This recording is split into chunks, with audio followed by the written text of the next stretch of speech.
الحمد لله رب العالمين وصلي وسلم على نبينا محمد وعلى أهله وأصحابه أجمعين أما بعد.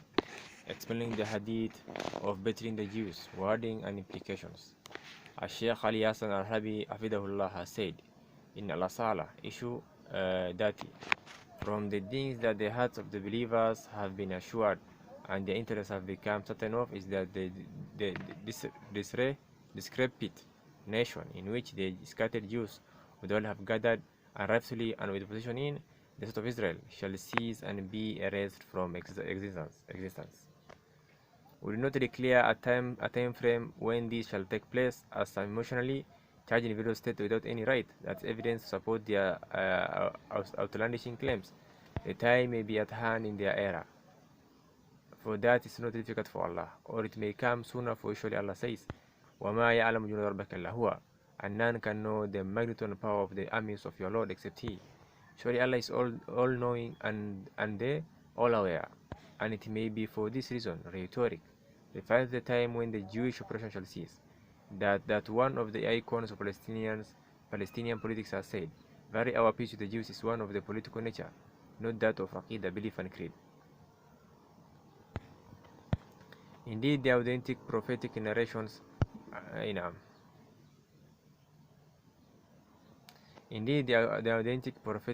are abundantly clear that the big battle is inevitably coming, and that the word of Tawhid will be victorious without a doubt in defeating the Jews, their leaders and subjects. The two great scholars of Hadith, Shaykhan Imam Bukhari and Imam Muslim, have narrated on the authority of Abdullah ibn Umar radiallahu anhu that the Messenger of Allah sallallahu alaihi wasallam said, "You will battle the Jews until one of them will hide behind a rock. The rock will say, 'O Abdullah, worshipping slave of Allah, behind me hides a Jew, come and slay him.'" Shaykhan also have narrated on the authority of Abu Hurairah radiallahu anhu that the Rasulullah sallallahu alaihi wasallam has said, "The house will not be established until the Muslim battle the Jews. The Muslim will battle them to the point where the Jews will hide behind a rock or a tree.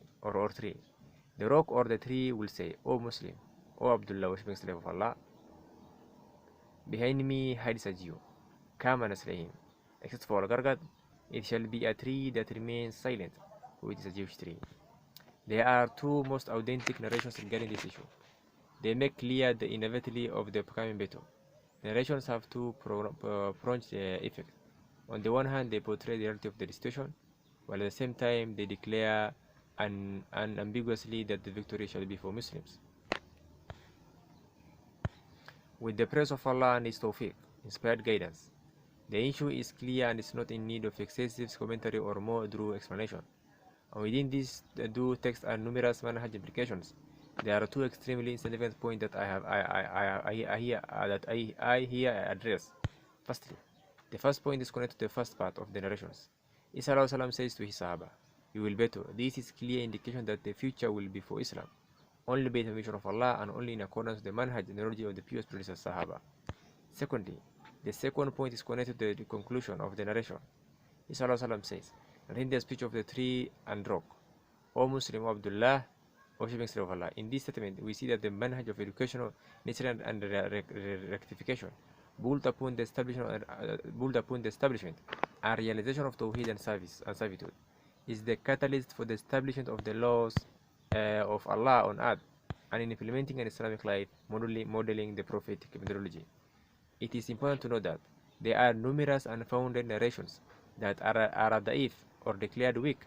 They are popular and commonly circulated among all the levels of society, from the elite to the commoners. As such, it is our obligation to discuss them and indicate their erroneousness.